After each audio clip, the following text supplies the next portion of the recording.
that line comes on pretty soon. It has a lot more interesting character and pizzazz than a Bonneville. It feels much more like a real Sport Naked. But they're not insane. They're not going to beat me up, and take my lunch money. Kawasaki simps, rejoice! Oh, I bet you guys are so stoked for this one. I bet you guys can't wait to get your little heads patted. Bet you can't wait to see this Z900 RS first ride. What is going on, everyone? Welcome to another episode of Yammy Noob. Today promises to be a special one. We are doing our first ride and impression of our new giveaway Kawasaki Z900 RS, baby. We had to do it to them. Did back-to-back Kawasaki giveaway bikes because everybody sat there saying, oh, Yammy hates Kawasaki's. Yammy can't go a video without saying how much he hates Kawasaki. Look, I may have called the Ninja 400 a perfect toilet, but that does not mean that it's a bad thing. Everyone needs perfect toilets. I have 3 perfect toilets at my home that I need to be perfect, and they need to work. All right, folks, this here Z900 RS, if you missed our video yesterday, is our brand new giveaway motorcycle. I am super excited about this thing because this is our new intermediate bike giveaway. This is a motorcycle that if you are in the market for a second motorcycle, I think this fits the bill perfectly. We're going to talk about the specs on this thing, and I think you'll come to find that it is quite a good motorcycle for the second motorcycle buyer. But if you hit the link down below to shop.yammynoob.co, we've got a special going on right now where you use the code UJM. You will get yourself 3x entries to win this here Z900 RS. Don't want to miss that. Make sure you also go over to yammynoob.co. I think it's the best way to get entered to win. Personally, we have many ways to get entered, but if you go over to the site, yammynoob.co, you can become a member over there, and then not only will you get 10% off on all your stuff on yammynoob.co, shop.yammynoob.co and our merch and everything else, gear, parts, and tires. You'll also get 10% off on all your Twisted Road rentals, and you'll be able to rack up all your entries to win this machine. Also, big ol' shout out to Eurocycle for providing this motorcycle to us. We purchased this from them, proving that they do not only do European motorcycles, they also do really nice little Kawasaki's like this. They got a big ol' inventory. Make sure you hit that link down below and check them out. So let's talk about this bike a little bit before we get it out on the road. We're going to do our traditional test here. We're going to get it on the road, do some slow speed stuff over there, get it on the highway, see how it performs on the everyday riding, talk about the ergonomics, the performance, the tech package. We're going to get it out on the twisties as well and kind of come up to a final conclusion as to what this motorcycle is trying to be. Make sure you use the chapters features down below to get to the section that you want to check out. Now, specifications on this motorcycle. This Z900 RS is based on the Kawasaki Z900, as the name implies. However, this one has been retrofitted a little bit and sprinkled upon by the old retro boys over at Kawasaki to kind of resemble an old Z1 from the 70s, and they've also got a really slick-looking version that's all green and has a cowl over here. It kind of looks like Eddie Lawson's KZ from back in the day. Not that I would know. I was born in 1992, so I was literally not even born when this bike is being based on. So it doesn't really affect me, but the bottom line is that you end up with a handsome retro-styled motorcycle like this thing. Kind of looks like a Triumph Bonneville, kind of looks like, old UJMs of the day, single round headlight, dual analog tachometers here, speedometer and tachometer rather, a nice little display in the middle, gear position, KTRC system right there, 1, 2, 3 levels of traction control right there, odometer, clock, all you really need. And it's a handsome little bike, guys. I think this is a really, really great looking little motorcycle. Now, powering the old Z900 RS here, as the name implies, it is not a 900cc. It's actually a 948cc mill right here. Inline 4, liquid cooled, dual overhead cam, 4 valves, all that good stuff. So not exactly like the old air-cooled beasts from the 70s and 80s. But this one is good for 100 horsepower and about 68 foot-pounds of torque, which is pretty sweet. KZ enthusiasts and old Z1 enthusiasts will note that this bike now has a 4-into-1 pipe, and they'll bemoan and say, sacrilege, how could you not put the 4 pipes out back? But that's a lot of weight, and 4-into-1 actually is better for performance anyways, because a lot of guys would do that back in the day from the research that I did. This example here is a lightly used version. It's got about 4,000 miles on the clock. So, weirdly enough, it for some reason has the OEM GPR 300 tire up at the front, but a Q3 Plus, I think, or a Q3? Yeah, it's a Q3 Plus out back. So, mismatched rubber today. We got a little bit more grip out the rear, which means that we're going to take it nice and easy on this bike, but just all the more reason to spoon on some new rubber onto this machine. So, we've talked specifications on the motor. Let's talk suspension briefly. This bike comes equipped with a fully adjustable set of forks here. It's got rebound, compression, and preload as well. You can adjust all the parameters on the front end. Pretty decent. Kawasaki branded radial mounted brakes, pretty good. With the Nissan Master Cylinder that looks like it came right off the ZX6, probably the Z900 as well. Didn't reinvent the wheel with that one. And out back, you've got a nice little monoshock. It's actually on this side. Whoops. And out back, you've got a nice monoshock, rebound, and preload adjustability on here. Steel trellis frame from the Z900, a different gas tank, and this kind of like layered look right here, reminiscent of the old bikes. A slightly modified subframe, a little bit longer to accommodate this big wide seat. And this motorcycle is really cool, man. There's something about this style of bike. We're going to talk a little bit about the kind of je ne sais quoi of these big inline four-cylinder motorcycles. Swing and leg over the Z900S. We'll flick the kickstand up. I'm about 5'11", all my gear on and stuff. I think that's what we measured me at the shop, just a little under 6 foot. I've got a slight bend in my legs on both sides. I'd say the seat height is about 31 inches, 30.5, 32, you know, somewhere like that. It's not very tall. You're not talking 34-inch seat height or a super low 28. It's very middle of the road. Everything about this is very middle of the road. Cue the Kawasaki simps getting mad at me. The ergonomics package here, it's super straightforward. It's like the pegs are in the most comfortable natural position. Your hands are in the most comfortable natural position. This is a road bike through and through. This is a road-going motorcycle all day long. Now, let's flick the key over here. Put this bad boy into neutral. Really nice snickety gearbox on the Kawi. Something I really love about these bikes. If we turn it on, springs right to life. Stock exhaust pipe, which will not stay long on there. I'll tell you that right now. We got a couple revs on this motorcycle. Very sedate, very quiet. Stock exhaust, very polite, very nice. But what do you guys say we get it out on the road, shall we? Click it down into first, and let's go have some fun. So, one of my favorite things about this bike is it actually comes equipped with a cable throttle. This is 2 cables right there, if you can see it. So it just gives you a real snappy, real direct sense of the throttle. Now, first thing we like to do with our motorcycles on our test route now is we get them over here in this little cul-de-sac, and we just try the slow speed stuff. We're just getting to know this bike a little bit. And, you know, it does feel like a pretty hefty bike. It's got this big burly tank on it. It's big 948cc inline 4. And so, kind of going from side to side here a little bit, you know, it just ends up feeling like a big, burly motorcycle. But wears its weight pretty well. Not too difficult at all to just crack a couple U-turns, couple circles. Coming real tight here. Wears the weight well. Good steering lock to lock. Really easy to ride. Really neutral. Really, really simple to get along with here on this Z900 RS. That's why I said I think it would make a really good second motorcycle, because it's very simple to understand. If you're coming at this from, I don't know, a Sparkle 401 or Ninja 400, let's say you're making your way down the Kawasaki kind of train. These ergonomics are even more pleasant than a little Ninja 400, and you'll find yourself sitting very, very standard on this bike, because it's a very standard styled bike. Coolest feature on this thing, though, are these twin analog tachometers and speedometer here. It's got this really cool light blue color right there in the middle, but you still get the tech and the features right here, which is a great thing. You have gear position indicator, fuel gauge, all the good stuff that you need right here in the middle, and then you've still got the retro styling of the 2 clocks out back right there, which is really awesome. This bike is a genuine joy to ride around. I've been riding around for a little bit today, and it's very pleasant. I think that's the best way I can put it.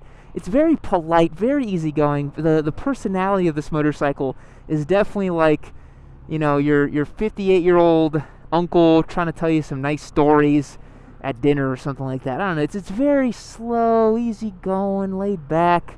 Yeah, it's a nice motorcycle. It's a very polite, nice bike, which kind of goes against a lot of the Kawasaki ethos that I've seen in a lot of their other bikes.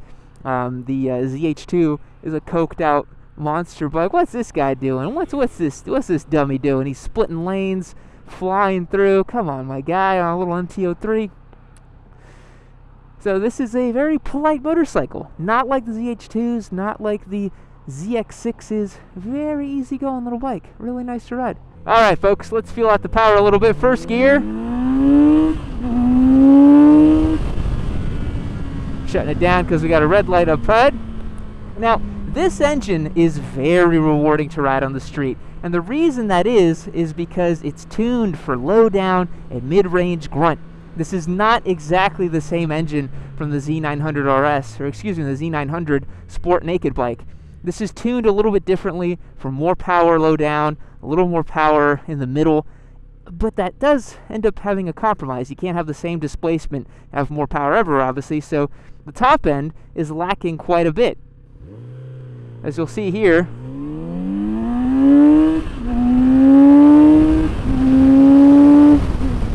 red line comes on pretty soon. You have to really keep an eye on the tachometer, because otherwise you will not get the chance to zing out to 16,000, even 14,000 RPM, even though this is a big inline 4-cylinder engine. It ends right about 10,000 RPM. Very similar to the Honda Hornet.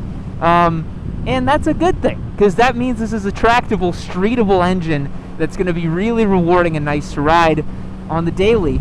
And I gotta say, this seat is super comfortable, really lovely to spend an afternoon on this thing and just go and explore and see your favorite roads and see your favorite sights.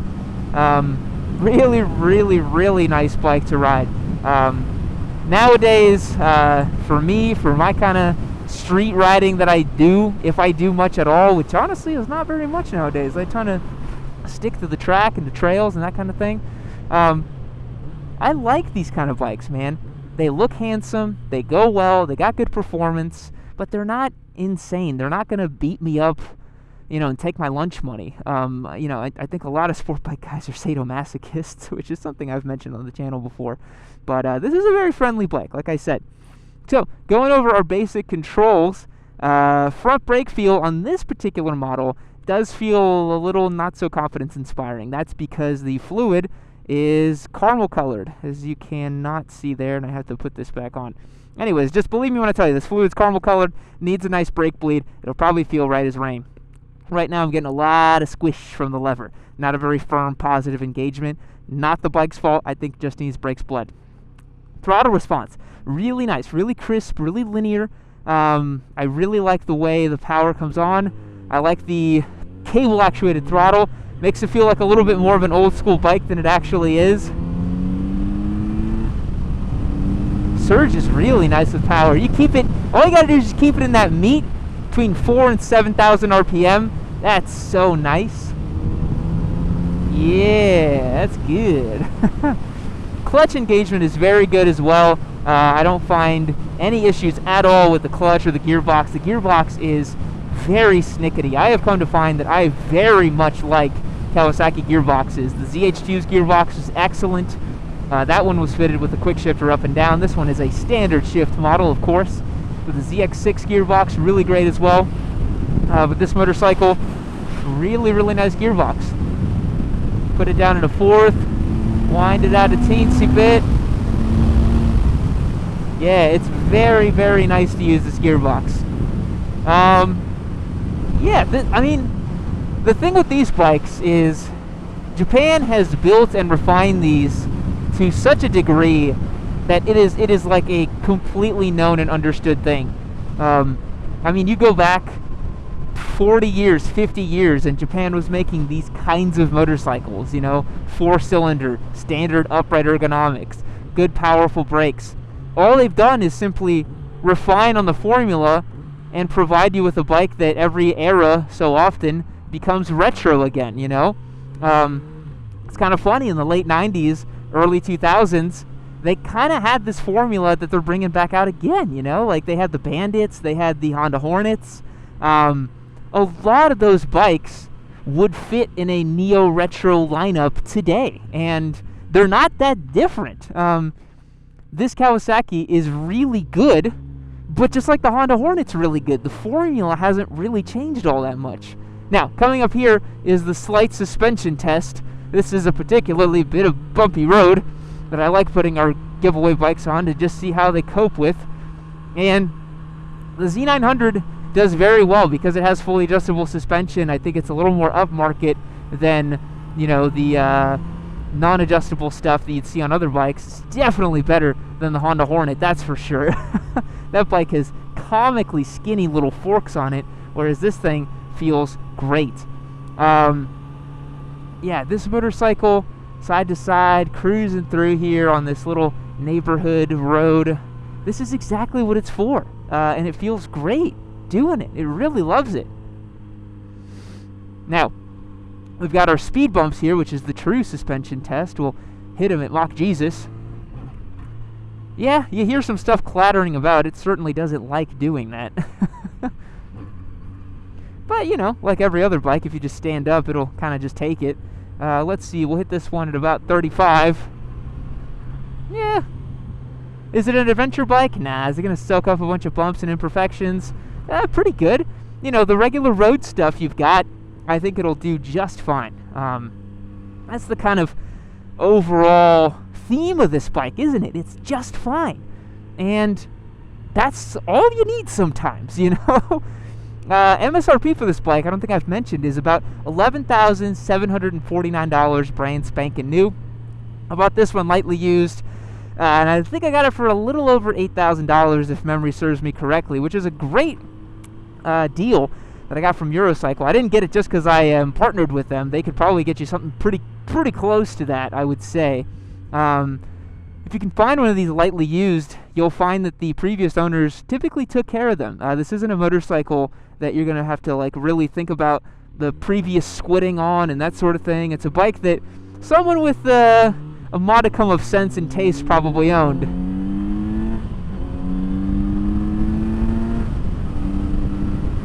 I'll get around this car here.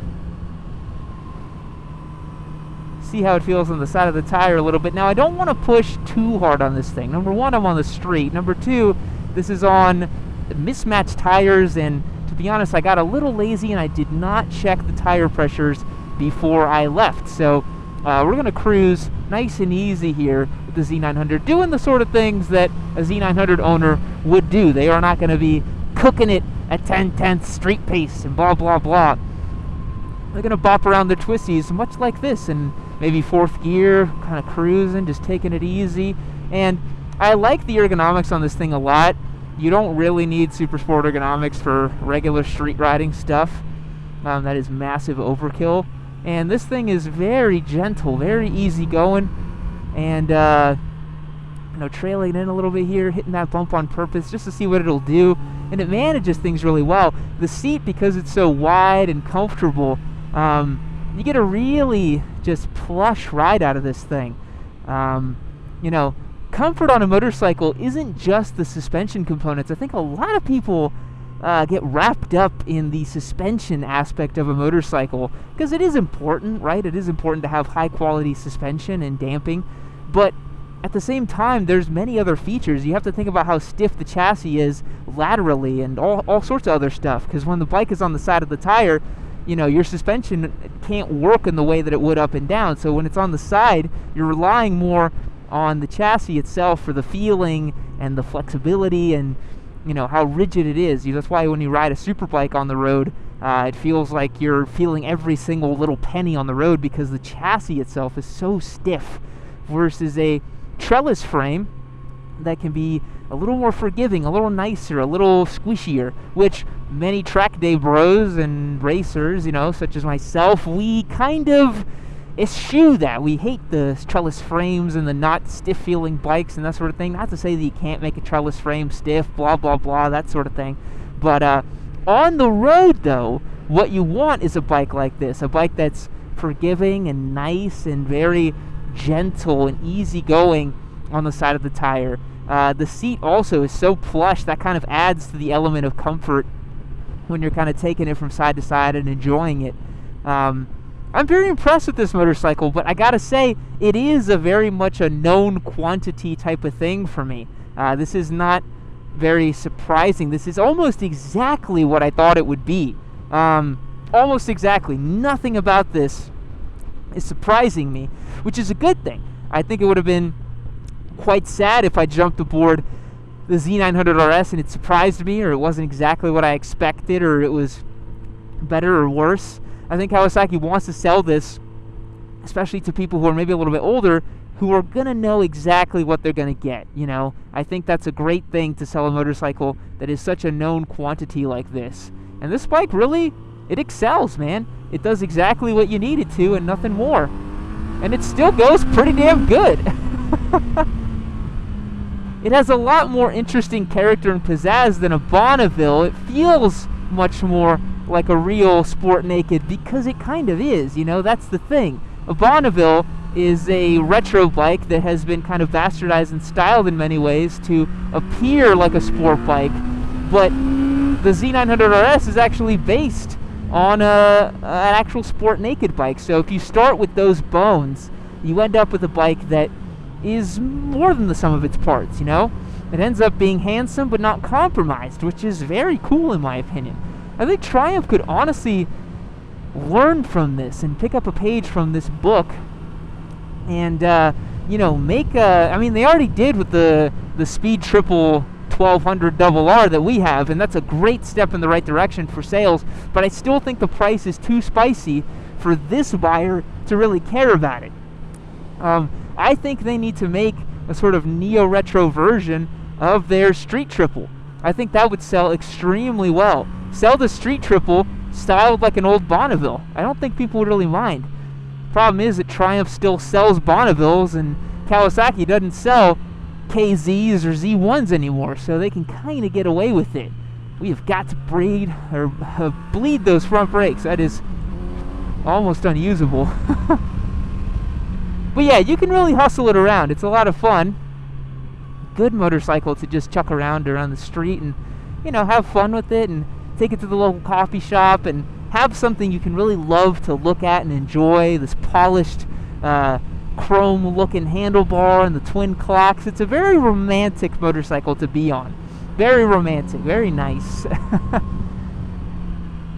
So if you're into the aesthetics and you don't really want to compromise and you want something that's a bit budget friendly, the Z900 here, that'll definitely do it, man. The Z900 RS, that'll definitely get the job done in terms of motorcycles that don't really compromise on much, you know? And it's still pretty value priced. This engine makes a great sound, doesn't it?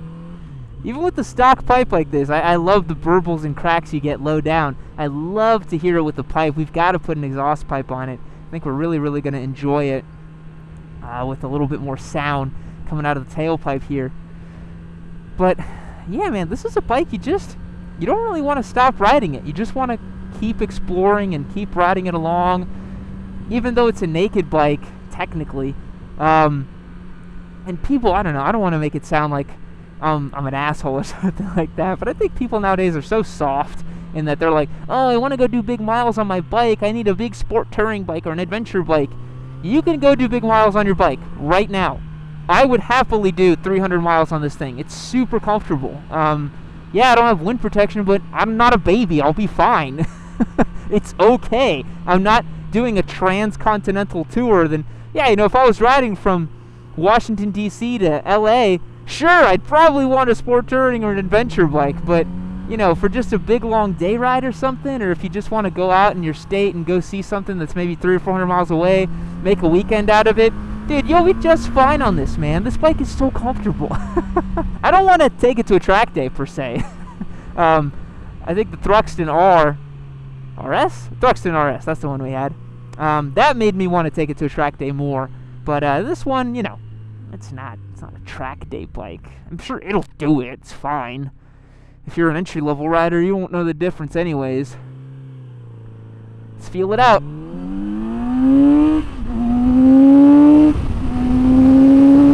You know, one thing I noticed is this throttle cable has a really long throw. kind of like an R3. Very, very long throw. I'd probably chuck on a slightly quicker turn throttle on this thing and liven that up a little bit. I just realized that you got to really crank it to go to wide open, and I don't love that. I like quicker turn throttles. But cruising here through these kind of sweepers, this is a lovely motorcycle. Look at this thing. On-off throttle is pretty good. Not the greatest thing ever, but pretty good. There's other bikes I like the on-off throttle a little bit better. The ZX6 actually has decent, I'd say a little bit better on-off throttle. This 948 is a little bit, a little different than that Screamer ZX6, but that's to be expected. Expected it to be, you know, with all that low and mid-range punch, that it'll feel a little more beefy when you're off the throttle and on the throttle. So no worries there. It's still buttery smooth if you know how to use it. Gotta know how to use the tools, guys. So, wrapping up my thoughts here on the Z900 RS, what do I think? Known quantity, man. If you are looking for a stylish alternative to a traditional middleweight naked bike, you know, if you're looking to step up, you're coming from your 650, you're coming from your R3s or Ninja 400s, you want to step up to the intermediate class, but none of the looks of those sport bikes are really striking your fancy. Maybe you're looking at stuff like the MT-09 and you're a little disappointed. Z900 looks a little crazy. This is a really cool bike because it looks like an old bike. It looks like a retro bike. Looks like something that, you know, you would see back in the 70s. And yet it has all the modern performance and amenities of a modern naked bike. Like, I ride this thing, and if you were to tell me that this was, you know, a Z900 and I didn't look down and see the 2 analog tacks, I'd believe you. This doesn't really feel like some weird naked version of a Z900, you know? This feels like just a real naked bike. It doesn't feel like some retro version, I mean. Yeah, super enjoyable to ride. Really, really nice. I'd rate it a solid 7.5 or an 8. It's really, really good. And I'm super excited to be giving it away and to have fun with it and enjoy it. We have so many comparisons we want to do with this thing. I definitely want to pit it up against the Honda Hornet, see if there's any differences. I can already tell you right now, this wider, more commanding bar that this Z900 has over the Hornet is a big, big change and upgrade that manufacturers should have figured out sooner, because we have the original 2006 handlebar on our Honda Hornet. But yeah, man, great motorcycle, really enjoying it. Hit the link down below to shop.yamadoob.co. Use that code UJM to get yourself 3x entries to win this motorcycle. You're not going to want to miss that. You've only got, I think, 48 hours left by the time this video goes live to get entered for it. And big shout out to Eurocycle for helping us purchase this motorcycle and pick it up. Click that link down below for that as well. And that's going to wrap it up for today, boys. We'll catch you in the next one. See you later.